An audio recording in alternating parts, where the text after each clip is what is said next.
tentang keterlibatan misalnya ada Sekjen PDIP Hasto Kristanto, ya.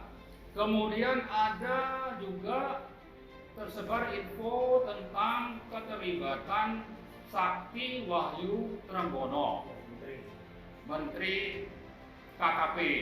Kemudian suami Puan Maharani, Hetty Hapsoro. Ya, kemudian ada juga keterlibatan anaknya Mensesnek Pratikno. Ya, jadi kalau sudah seperti itu, memang kita bicara darurat dan across the board itu memang sudah terbukti di lapangan. Seperti itulah adanya. Yuk dapatkan pahala jariah dengan berwakaf di Badan Wakaf Al-Quran. Mari ikut aktif membantu share dan membagikan informasi ini sebagai amal kebaikan Anda.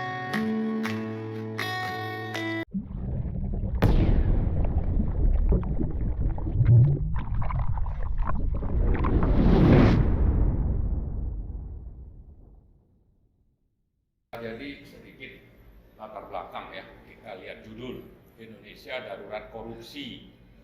Darurat itu artinya sudah memang sangat masif, ada di mana-mana, atau orang bilang tuh across the board, di mana-mana ada gitu. Apakah di BUMN, di kementerian, atau di lembaga-lembaga negara yang lain, atau di daerah, di mana-mana sudah gitu. Jadi sudah hampir merata. Itulah yang ada. Karena itu coba kita sedikit identifikasi ya. Tadi sudah disebutkan Pak Antoni, misalnya kalau tes PCR itu melibatkan, diduga terlibat kuat, ya itu adalah Menko Luhut dan Erick Thohir.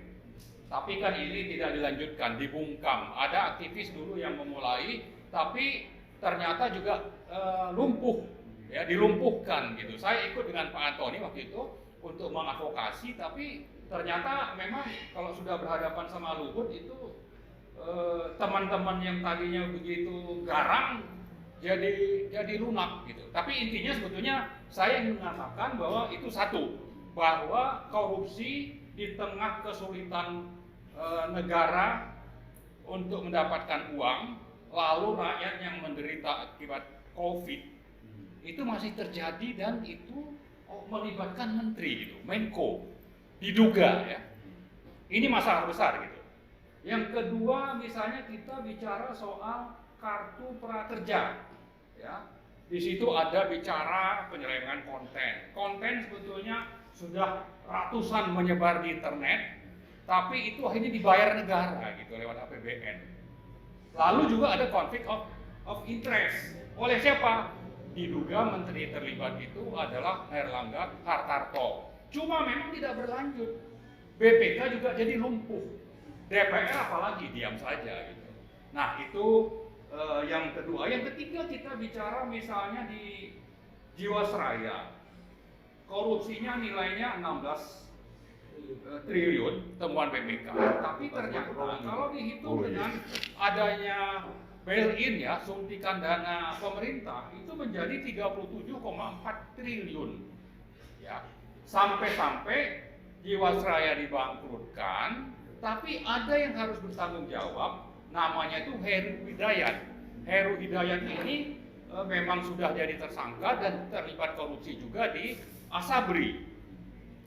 Salah satu yang perlu diusut sebetulnya, dia karena ini bangkrut, dia harus asetnya disita, tapi itu sempat dititipkan ke Adaro, sehingga aman dari sitaan negara.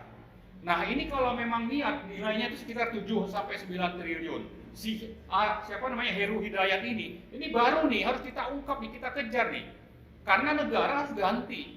Karena ada bail-in tadi kan, ada suntikan dana. Nah, karena itu tidak bisa kita biarkan karena melibatkan juga ada BUMN di situ, mungkin ada Boy Thohir atau siapa terlibat untuk melindungi aset si Hidayat ini. Gitu. Nilainya 7-9 triliun. Kemudian Asabri nilainya itu 22 triliun. Ini juga tidak tuntas, tidak jelas itu uang negara itu menguap oleh kejahatan koruptor. Uang prajurit, ya, karena terus belakangan diganti oleh negara misalnya, tapi uang prajurit, ya, itu sangat benar. Nah, kemudian berikutnya minyak goreng, itu sekitar 18 triliun, ya. Nah, tapi yang fenomenal itu adalah dugaan korupsi yang melibatkan Kementerian Keuangan dan Bea Cukai, nilainya 349 triliun. Mahfud dengan gagah berani awalnya itu menyatakan akan mengusut tuntas. Belakangan terjadi perdamaian, ya, dengan siapa? Sri Mulyani lalu membuat Satgas. Nah, ini juga sebetulnya terjadi di lingkungan pemerintahan Jokowi ini. Nah, mungkin oligarki sudah intervensi sehingga tidak dilanjutkan. Kemudian juga ada yang baru muncul itu tentang korupsi batangan emas, ya, juga impor emas, ya, ini diakui itu sebagai import emas batangan dirubah menjadi bongkahan. Nilainya 47 triliun. Itu ada di BUMN. Kemudian pencucian uang itu ekspor emas oleh Bea Cukai, nilainya berapa? 189 triliun. Ya. Kemudian ada lagi kasus misalnya ini melibatkan anak presiden Kaisang dan Gibran. Ya, melibatkan siapa? Sinarmas. Ada denda karena sengaja Sinarmas ini membakar hutan, oleh pengadilan harus bayar ganti rugi, nilainya itu 7,6 triliun. Harusnya pidana juga ya? Ya, mestinya pidana. Cuma dibayar 78 triliun. Tapi setelah keputusan itu, memang terus anak presiden ini mendapat suntikan atau pemberian modal dari Sinarmas. Ini pernah dilaporkan, tapi memang begitulah ya, kemana saja kita, apakah itu ke KPK, ke Kejaksaan Agung, Polisian, ke DPR, apalagi. Tidak ada kelanjutannya, tapi ini kan kejahatan, ya.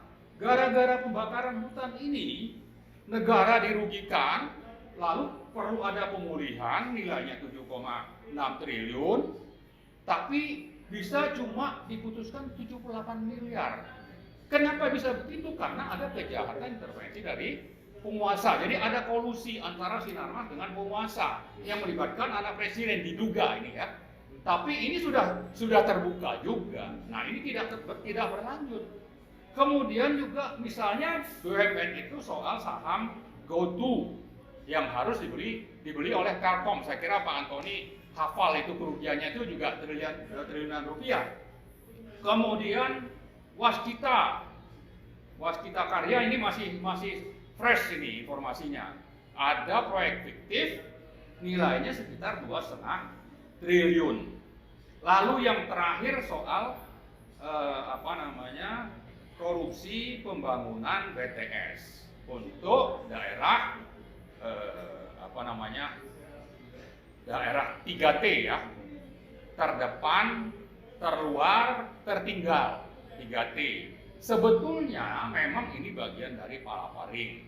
Ada yang pakai fiber optik di darat, ada yang pakai satelit, tapi ada yang pakai terrestrial, BTS, Base Transceiver Station, kayak seluler itu.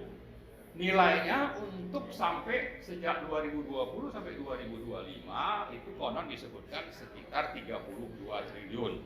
Nah, di tahun 2020 sampai 2021 sudah keluar uang 10 triliun.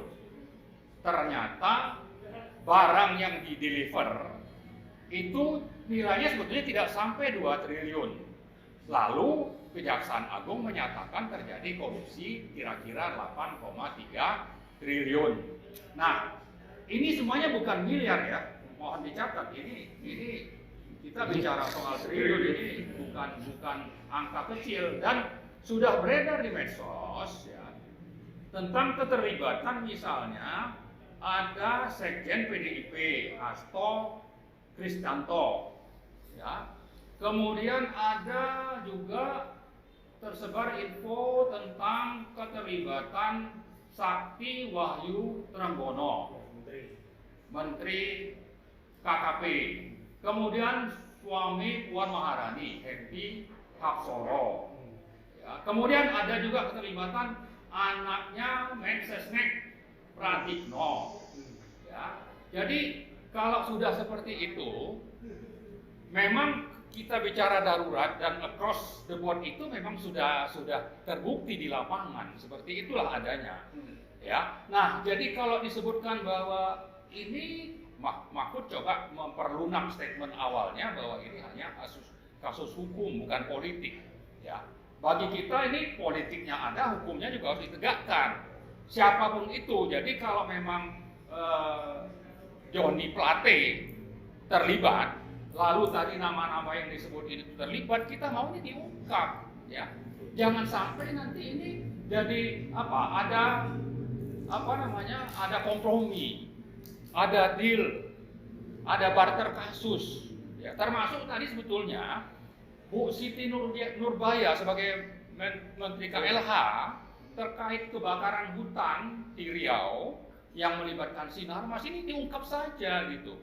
Korbannya rakyat, orang yang sakit gara-gara kebakaran itu di Riau dan sampai diekspor ke Singapura dan Malaysia itu juga banyak.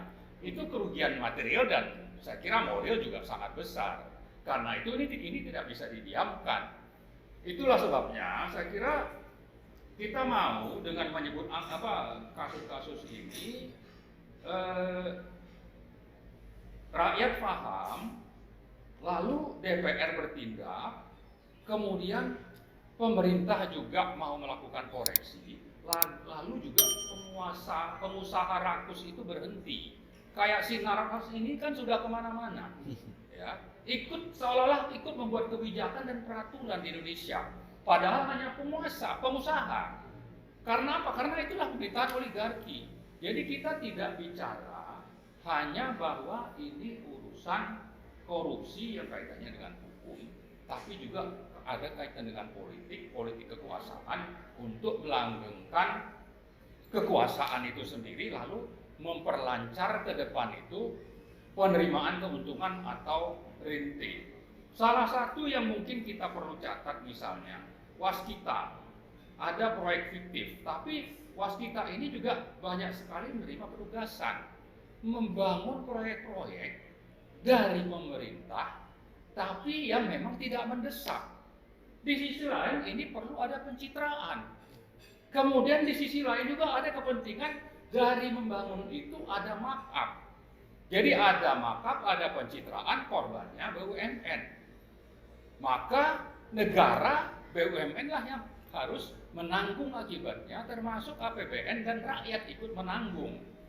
Jadi kita misalnya melihat ada perdebatan bahwa SBY membangun sekian ribu kilometer jalan. Jokowi lebih panjang. Katanya begitu. Tapi bagi kita sebetulnya bukan soal panjang pendeknya, tapi ini ada korupsi atau tidak. Yang terjadi era Jokowi ini membangun sarana, bandara, jalan dan sebagainya, tapi di situ ditumpangi untuk kepentingan citra dan perburuan rente. Cuma memang tidak bisa diaudit. Siapa yang mau audit? Karena lembaga auditornya sendiri kayak BPK atau BPKP itu bagian dari orang-orang yang diangkat oleh pemerintah dan DPR, sehingga tidak akan bisa berfungsi. Nah, jadi dengan hal seperti ini sebetulnya kita kembali lagi saya ingatkan menyelenggarakan acara seperti ini adalah dalam rangka edukasi kepada masyarakat, kepada publik, bahwa negara kita ini rakyat miskinnya lebih dari 160 juta, ya, gara-gara salah urus, dan salah urusnya itu antara lain membuat kebijakan dan peraturan pro oligarki. Di satu sisi, kemudian uang APBN dikorupsi secara gila-gilaan di sisi lain, sehingga terjadilah korban seperti tadi, orang miskin, negara tidak maju-maju. Nah, yang terakhir sekali, saya selalu mengulang-ulang tentang perampokan aset minerba milik negara melalui perubahan Undang-Undang Nomor 4 2009 tentang minerba menjadi Undang-Undang Nomor 3 2020. Ini sangat-sangat nyata adalah cara sistemik untuk merampok sumber daya alam mineral dan batu bara negara oleh siapa? Oleh pengusaha oligarkis, termasuk di dalamnya itu beberapa menteri juga punya saham. Mereka merampok itu melalui berubah undang-undang. Kalau mengikuti undang-undang yang lama, kalau kontrak karya berakhir, maka sisa tambang itu diserahkan kepada negara dan DPR untuk nanti diserahkan kepada BUMN. Siapa BUMN-nya? Itu Bukit Asam atau Antam.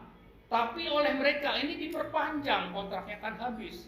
Malah yang pemegang, bukan saja pemegang kontrak karya, tapi pemegang izin tambang pun secara otomatis dapat perpanjangan. Dengan begitu mereka terus mengelola, menguasai tambang-tambang negara ini yang nilainya, kalau tadi kita bicara puluh atau ratus triliun, ya, ini bicara ribu triliun, antara 3.000 sampai 7.000 triliun, tergantung kalori dan harga batu bara dunia. Dan saya sudah menyampaikan ini berulang-ulang, bukan saya memfitnah, bukan saya tidak punya data, saya juga bisa ngitung. Nah, setelah mendengar ini semua, bahwa kejahatan rezim oligarkis ini sudah sedemikian rupa, kita mau apa? Tentara kita mau apa ini? Ya, polisi kita mau apa? DPR kita mau apa? Partai-partai kita ini mau ngapain gitu? Ya. Maka kembali kita ingatkan, mari kita melawan kejahatan rezim oligarkis ini yang secara sistemik melakukan korupsi, terjadi di mana-mana, tapi sekaligus merampok aset milik negara. Jangan tanya kalau kita bicara di sektor impor, ya. Maka tidak heran kalau harga daging di Indonesia ini lebih mahal misalnya dibanding di Singapura yang lebih makmur atau di Malaysia yang lebih makmur. Kenapa? Karena di situ ada rente. Siapa yang menjadi penerima rente? Yaitu importirnya. Yang mestinya itu kan dilakukan oleh BUMN, menyangkut hajat hidup orang banyak atau Bulog misalnya. Tapi kan itu tidak dilakukan. Yang melakukan siapa? Ya perusahaan-perusahaan oligarkis. Nah, itulah mungkin yang ingin saya sampaikan. Mudah-mudahan dengan informasi ini, dan mari kita terus kompilasi daftar korupsi yang terjadi selama pemerintahan Jokowi, untuk nanti siapa tahu pemerintahan berganti, kita sudah punya data. Untuk dengan begitu, mudah-mudahan presidennya bisa komit untuk menegakkan kebenaran, hukum dan keadilan, lalu para koruptor itu bisa diadili, disita asetnya dan dihukum secara setimpal, ya. Termasuk pengusaha oligarkis yang terlibat di dalam pembuatan kebijakan dan peraturan yang mestinya itu ranah dari DPR dan pemerintah, tapi justru pengusaha bisa ikut cawe-cawe menentukan kebijakan dan peraturan di negara ini. Dan yang sudah berapa kali terakhir kita adakan adalah pengusaha di sektor farmasi kesehatan, ya, coba membentuk undang-undang Omnibus Law kesehatan. Ini juga sama nih, statusnya oligarkis. Di situ juga ada unsur korupsinya. Yang dengan begitu sebetulnya